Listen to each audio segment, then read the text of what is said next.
원래는 이동형의 촉 시간인데요. 이동형 작가가 잠시 자리를 비웠기 때문에 오늘은 박지훈의 촉으로 진행을 하겠습니다.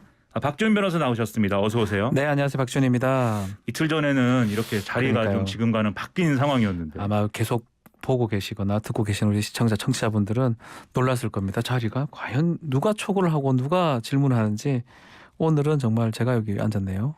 그러게요. 이게 코로나 때문인가 싶은 생각이. 네. 코로나가 이렇게 모든 걸 이렇게 혼란스럽게 만들어가지고. 지금 뭐 코로나가 뭐 연일 17만 오늘 18만 뭐 얘기를 하고 있는데 방송가도 뭐 비상인 것 같아요. 그렇죠. 진행자, 패널들 코로나가 많다 보니까 뭐 이쪽 자리 저쪽 자리 뭐 구별하지 않고 좀 앉는 것 같습니다. 특히 박지훈 변호사님은 다른 프로그램에서도 진행하시고 여기서도 진행하시고 뭐 아침부터 밤까지 계속 진행하시고 과로가 걱정이 될 정도인데. 과로부도 근데 코로나 때문에 또 이렇게 자리가 비었으면 그거가 좀 청취자들이 좀 싫어할 수 있으니까 그래도 제가 그 근처에서 패널을 하다 보니까 그 자리에서 잠깐 지금 하고 있는 것 같습니다. 저도 뭐 왜 이러고 있을까요? 이거 뭐 좀 어색합니다. 네. 아무튼 뭐 코로나 모두와 함께 코로나 조심하고 과로도 조심하고 하여튼 최고의 변호사 박지훈 변호사님과 함께 감사합니다. 예. 시작을 해보겠습니다. 지금 이 단일화 얘기 계속 나오는데 그렇죠. 정치권의 셈법은 굉장히 복잡한 것 같아요. 원래는 이제 완주하겠다 안철수 후보 계속 그 얘기를 해왔는데 오늘은 또 애매한 얘기가 좀 이 화제가 되고 있습니다. 윤석열 후보가 여론조사 단일화 제안한 거를 받는다면 모를까 이렇게 얘기를 했거든요. 자 봐요. 일요일마다 이제 하나씩 던졌습니다. 그렇죠. 후보 등록하던 날 조건을 걸면서 단일화를 하자라고 얘기를 했고요.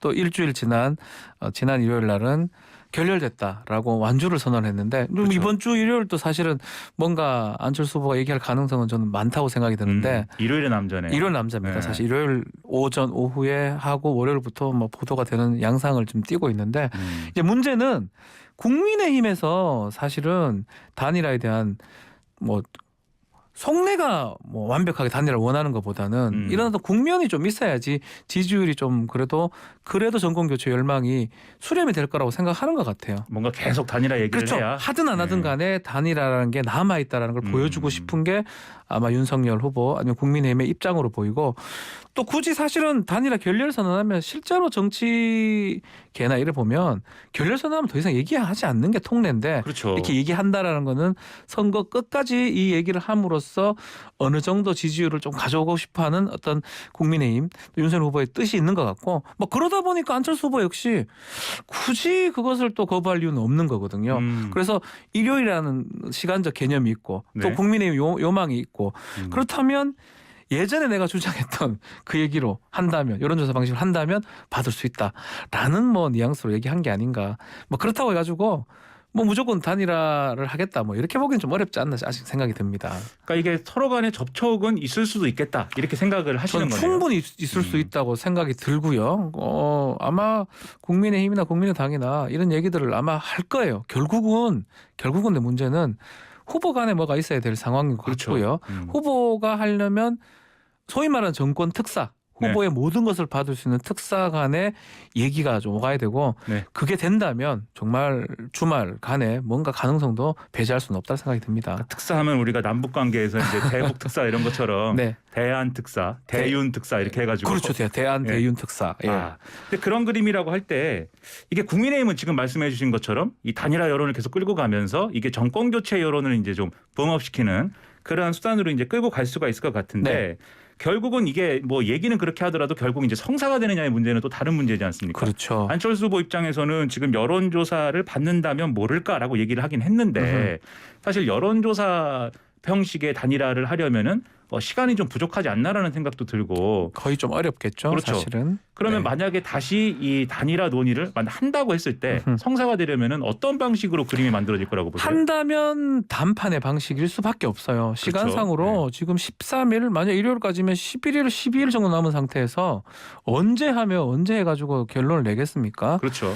또 그렇기 때문에 한다면 단판의 방식이긴 한데 글쎄 뭐 항상 하는 말 정치는 생물이다. 또 국민의힘은 대선 당일날까지라도 되면 한다라는 뉘앙스거든요. 그렇기 때문에 어떠한 방식이든지 만약에 의사들이 정말 강력하다면 특히 아마 저는 국민의힘 쪽으로 생각이 드는데 가능성을 좀 배제할 수는 없다라는 생각이 듭니다. 그 말씀하신 대로 단판을 하려면 또 근데 나름대로 주고받는 게 또 있어야 되지 않겠습니까? 근데 기존에 이제 좀 국민의힘이라든가 주변에서 나온 얘기는 이제 공동 정부를 하면 된다, 뭐 가치 동맹을 만들어야 된다, 또는 이제 뭐 재보궐 선거에 공천을 뭐 줘야 된다, 이런 여러 가지 조건들을 얘기했는데 그 부분에서 이제 이준석 대표가 또 폭로전을 벌이고 뭐 이렇게 가면서 지금 상당히 혼란스러운 분위기가 됐거든요. 그렇죠. 근데 그런 상황에서 또 권영세 선대본부장이 자제 요청 발언을 하고 이랬는데 이 이준석 대표, 이른바 이준석 리스크가 이 단일화 과정에 좀 걸림돌이 되거나 그렇지 않을까요? 좀? 그 객관적인 부분은 뭐 말씀드리면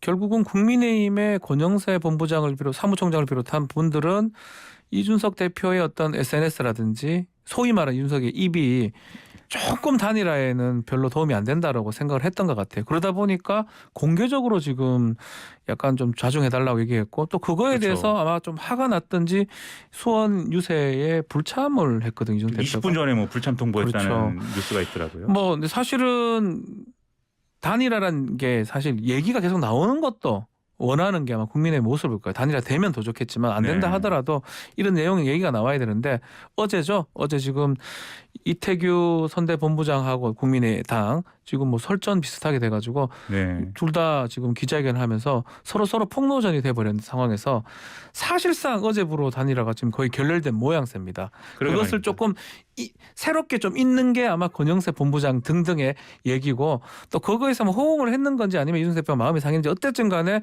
유세에 빠진 거는 어느 정도 그런 것들이 작용했을 것이 아닌가 생각이 듭니다. 그렇겠죠. 아무래도 특히 이준석 대표는 만약에 이제 뭐 합당을 가지고 뭐 이번 달 초에 얘기했다 그러고 그리고 또 이런 얘기도 있지 않습니까? 윤석열 후보가 대통령이 되면 여소야대 국면에도 식물 대통령이 될 수가 있기 그렇죠. 때문에 그렇죠. 이 정계 개편도 해야 된다 뭐 이런 얘기가 되는데 네. 그런 상황이 됐을 때 뭐 이준석 대표는 그럼 계속 대표일 수 있겠는가? 이런 뭐 신경도 쓸 것 같고 여러 가지 뭐 네. 생각을 하지 않을 수 없겠죠. 그렇죠. 아마도. 네. 예. 그런 상황이라서 좀 이 야당의 단일화 좀 혼란스러운 상황인데 근데 이 와중에 또 민주당도 안철수 후보한테 좀 접근을 하는 것 같아요. 네. 송영길 대표가 다당제 도입을 위한 정치개혁안 이걸 발표를 하고 좀 같이 해보자. 안철수 후보, 김동연 후보, 심상정 후보 좀 이 호응을 바라는 듯한 그런 얘기했는데 이 제안에 대해서 어떻게 보십니까? 두 가지 아마 생각을 좀 해야 될 것 같아요. 첫 번째 저는 오히려 내일 있을 토론회에도 좀 포인트가 맞춰져 있습니다. 그렇죠. 내일 주제가 정치입니다. 그렇죠. 네. 이거를 좀 던짐으로써 뭔가 주제를 좀 이끌어갈 수 있는 방향도 될 수 있고요. 이 얘기는 사실은 오래전부터 나왔던 얘기긴 합니다. 하필이면 왜 이 시간에 했을까? 그건 토론회가 한 가지 문제되고 또 두 번째는 마찬가지로 야권의 단일화를 저지하는 또 모양새가 될 수 있는 거거든요. 안철수 후보를 그렇죠. 그쪽에서 또 잡아당기면서 우리도 문을 열어놨으니까 오십시오라고 하는데 뭐 사실 여당 입장에서 단일화보다는 정책연대 같은 게 가능할 수가 있습니다. 그렇죠. 그래서 정책연대 아마 일환일 수 있어요. 이게 다당자라든지 뭐 결선투표제 아니면 4년 이런 것들이 다당자랑 좀 맞아 떨어질 가능성이 있거든요. 그래서 이 시기에 송영길 대표가 했던 거는 그 두 가지 좀 그걸 염두에 두고 했던 게 아닌가 이렇게 보이기도 합니다. 토론의 중심 주제 중에 하나가 될 수 있을 것 저는 같은데. 이 주제가 지금 결국 이재명 후보가 많이 얘기할 수 있지 않을까 생각이 들거든요. 네, 그렇죠. 예. 근데 이게 좀 이 안철수 후보하고 심상정 후보의 반응들, 김동연 후보도 그렇고 좀 뜨뜻미지근하거든요. 그러니까 이런 얘기인 것 같아요. 여당이 진정성 있으면 사실 이제 170석의 의석을 가지고 했으면 되는 개혁들인데 그러한 것들을 오히려 지난번에 이제 위성정당이라든가 이런 걸 통해서 이제 개혁을 퇴색시켜 놨는데 이제 선거 이제 한 13일 앞두고 이렇게 제안하는 거는 진정성이 없는 거 아니냐. 그리고 우리한테 제안을 할 게 아니고 그냥 하면 되지 않느냐. 뭐 이렇게 그렇죠. 지금 나오고 있단 말이에요. 이 사실 맥락은 뭘까요? 이게? 추진하면 되는 거 그 말도 틀린 말은 사실 아니죠. 그리고 제가 지금 말한 것처럼 뭔가 정치 또 특히 정치 토론 앞두고 또 뭔가 대선 직전에 이렇게 얘기하는 게 진정성이 좀 없는 게 아니냐라는 게 아마 야당들의 입장으로 보입니다. 뭐 말하려면 진짜 말 그대로 그 의석 그렇게 많은데 진작에 하든가 특위 만들어서 하든가 하면 되는데 아마 또 정의당 같은 경우는 민주당에 대한 어떤 이 특히 정치 특위 관련된 안 좋은 또 기억들이 있는 거거든요. 그렇죠. 그래서 다 받지는 못하는 상황인가. 지금 사실 어떻게 보면 1번 후보, 2번 후보가 뭐 윤석열, 이재명 후보가 양강 구도를 형성하고 있으니까 어쩌면 캐스팅 보트 같은 느낌이 들어요. 좀 중간에 있는. 그렇죠. 그런 모습이 좀 되고 그런 있죠. 모습이에요. 안철수 후보도 그렇지만 심상정 후보 뭐 지지율이 그렇게 많이 높지는 않지만 결정적 역할을 할 가능성이 있는 거거든요. 네. 그러니까 어느 쪽 손도 지금 안 들어주는 모양새가 아닌가 그렇게 보입니다. 그렇습니다. 아마 근데 이제 이재명 후보와 송영길 대표도 이게 바로 호의적인 반응이 나올 거라고 생각하지 않았을 거예요. 그렇죠. 그럼에도 불구하고 아마 이 지지자들 있지 않습니까? 심상정 후보를 지지하는 지지자들 네. 또는 이 안철수 후보를 지지하는 지지자들의 경우에는 전략적인 선택을 할 수도 있는 거 아니겠습니까? 예를 들면 그거 본 거예요, 사실은. 그렇죠. 네. 이 정치개혁안을 내놨는데 정치개혁안에 동의를 하면서 이후에 통합정부라든가 국민내각 이런 걸 꾸려갈 때 이 지지자들이 이게 안철수 후보에게 표를 던져가지고 안철수 대통령을 만들어 보는 것도 시도해 볼 만하겠지만 뭔가 이재명 후보에게 표를 던져가지고 그런 방식을 통해서 좀 우회적으로 안철수 후보가 이 어떤 통치의 나름대로의 철학을 반영시킬 수 있는 길도 있는 거 아니냐. 그렇죠. 그런 생각을 하도록 유도하는 어떤 수가 아닌가. 두 양당 후보다 마찬가지 그렇죠. 관념 같아요. 단일화 얘기를 계속 하는 것도 그런 의도가 이 선거가 계속 가면 갈수록 투표하는 입장에서는 사표 방지 심리가 생기는 거거든요. 가급적이면 그래도 되는 쪽으로 뽑아야 되지 않겠나라고 하는데 그렇다면 누굴 찍어야 될까 봤을 때 민주당이 던진 그렇죠. 이런 말 참 죄송합니다. 떡밥 또 그리고 국민의힘이 던진 떡밥 그렇죠. 단일화라는 거 그거를 보고 사표를 방지하기 위해서 찍는 거 그런 것까지 노력 계산이 좀 있는 게 아닌가 그렇게 보입니다. 그래서 결국 이제 후보들 간의 뭐 이런 이합 집산이나 어떤 합종 연행보다도 유권자들의 표심이 그렇죠. 어디로 가느냐 그걸 지켜봐야 될 것 같고요. 그다음에 이제 단일화 얘기도 있는데 또 하나 이제 여러모로 화제가 되고 있는 게 후보와 이 후보자 가족을 향한 어떤 여러 가지 검증 이슈 이게 이제 상당히 또 화제가 많이 되고 있죠. 일단 민주당의 경우에는 대장동 개발 의혹에 대해서 뭐 김만배 씨 녹취록이라든가 이런 것들에 대해서 역공을 펴면서 동시에 또 김건희 씨 주가 조작 의혹을 지금 정조준하고 있는 상황인데 그렇죠. 이게 새로운 보도들이 많이 나왔는데 SBS 보던가요? 이게 네. 이제 주가 조작이 의심되는 기간에 김건희 씨가 거둔 수익이 한 9억 원을 넘는 수준이다. 이런 얘기가 나오더라고요. 그렇죠. 이게 좀 커 보여요. 왜냐하면 이제껏 김건희 씨 도이치모터스 주가 조작 사건 보도가 되기는 됐지만 그렇죠.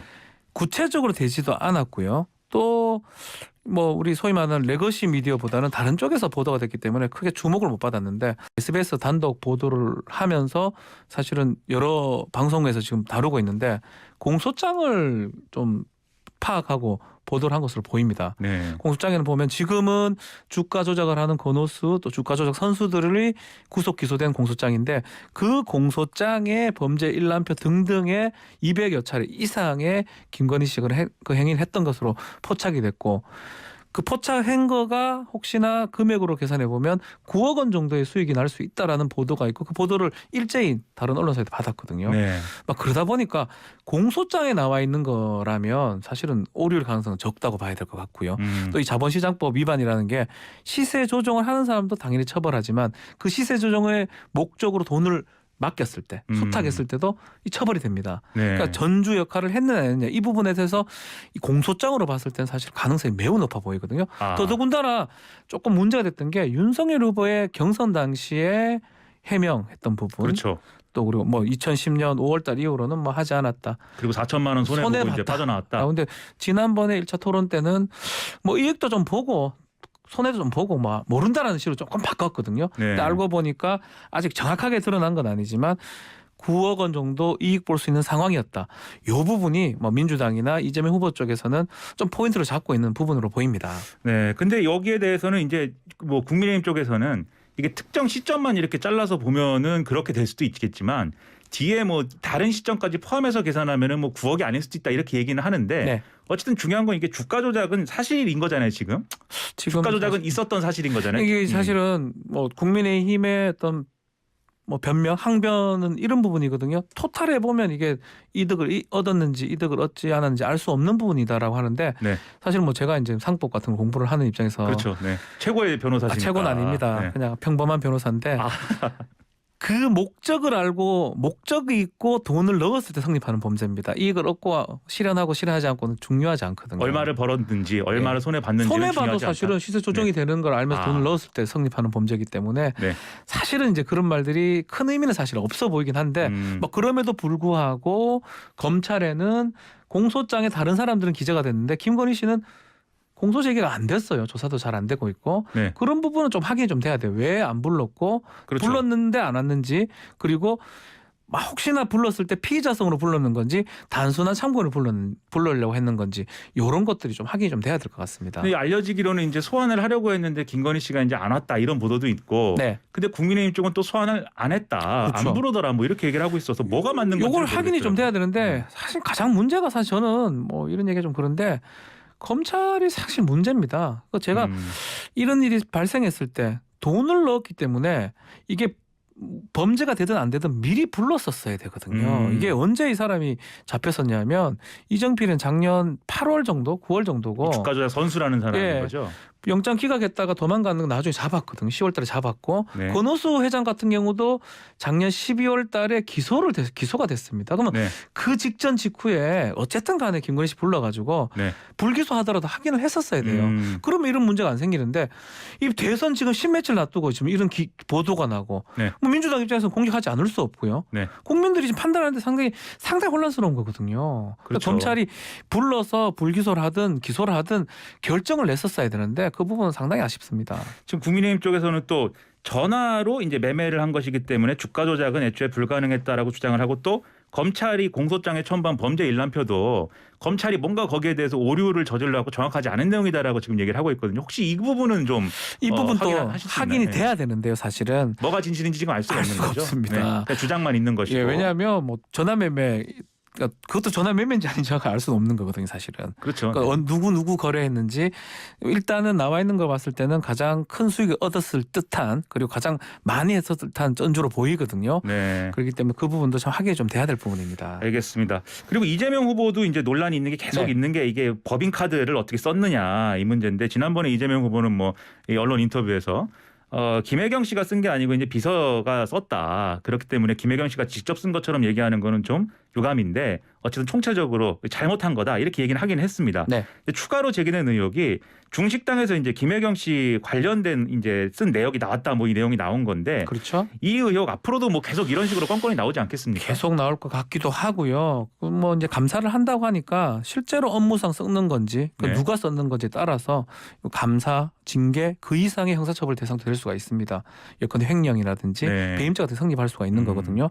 그래서 누가 썼는지 썼다면 어떤 목적으로 썼는 건지 또 누구 카드를 썼는 건지 그런 부분들이 아마 곧 확인이 될 것 같은데 문제는 선거 전에 안 될 것 같아요. 아 선거 전에는 어려울 것이다. 11일 지금 남았거든. 3월 9일까지. 네. 그때까지는 결론이 나기는 좀 쉽진 않다 생각이 듭니다. 이런 생각들은 있는 것 같아요. 결국 이게 예를 들면 중식당에서 썼다라고 할 네. 때 이때 이제 공식적인 어떤 일정이 있었다라든지 그러면 징계 같은 건 될 수가 있어요. 그렇지만 범죄가 되긴 좀 어렵겠죠. 그렇죠. 이런 거를 이제 본인 이 김혜경 씨라든가 이재명 후보는 만약에 이제 본인들이 관여한 어떤 일정이다라고 하면 알 텐데 그렇죠. 그걸 잘 설명을 해주거나 이렇게 하면은 또 해명이 될 부분이기도 할 텐데 네. 그렇다기보다는 지금 이 적극적인 해명은 안 하고 감사와 수사에 지금 상당히 사실관계에 관한 확인을 맡겨놓은 상황인 것 같고 그런 상황입니다. 예. 그러다 보니까 오히려 또 사실관계에 대한 확인이 또 어려운 부분도 있는 것 같거든요. 그래서 국민들 입장에서는 또 혼란스러운 부분도 있는 것이죠. 그렇죠. 아무래도 근데 이런 상황이 되면은 김혜경 씨도 그렇고 김건희 씨도 그렇고 계속 언론을 통해서든 무슨 폭로를 통해서는 의혹적인 계속 될 텐데 앞으로 남은 선거 기간 동안 나오기 어렵지 못 않을까요? 나옵니다. 아예 네. 못 나온다. 어려운 게 아니라 못 나옵니다. 네, 이 박지훈의 촉에 의하면은 두 사람은 나오기가 어렵다. 한번 나오려고 이제 보도는 나왔는데 그런 식으로 나오려고 했던 것 같아요. 김건희 씨 같은 경우는 뭐 불교 행사 가고 뭐 교회 가고 이랬던 것 같은데 그렇죠. 그런 것도 이제 없을 것 같아요. 종교 활동하려고 했는데 예. 추가적인 이제 일정 어려울 것 같고 김혜경 씨도 사실 이제 비공개로 하려고 뭐, 해서 그렇죠. 강중가 가려고 그랬었는데 그렇죠. 그것도 아마 없을 것 같습니다. 두 분 다 뭐 좀 보기는 좀 어렵지 않나 싶습니다. 이 선거에서 배우자가 할 역할이 상당히 큰데 지금 후보들은 이런 상당히 선거는 좀- 처음인 것 같아요. 그렇죠. 1위, 2위 후보의 배우자가 등장하지 않은 선거 네. 같아요. 후보들은 상당히 좀 아쉬움이 많이 있을 것 같습니다. 네. 이게 아무래도 배우자가 이제 좀 있어야 든든하기도 한데 알겠습니다. 이건 뭐 여러 가지 내용을 짚어봤는데 시간이 이제 다 된 것 같아요. 아, 예. 이게 서로 다른 자리에 바꿔서 앉아 있었었는데 이렇게 앉아서 질문을 하니까 여러모로 어색한 부분도 있고 어색합니다. 네. 네. 어떻게 진행을 하는 게 좋으세요? 아니면 박지훈의 촉이 좋으세요? 저는 뭐 두 개 다 괜찮은데 촉 말고 짧게 하고 그냥 진행하는 게 좋은 것 같기도 하고. 네, 그러네요. 역시 진행이 체질이다라고 말씀을 하셨습니다. 그러면 진행을 더 좋아하는 박지훈 변호사와 함께 박지훈의 촉 여기까지 해봤고요. 지금까지 박지훈 변호사였습니다. 감사합니다.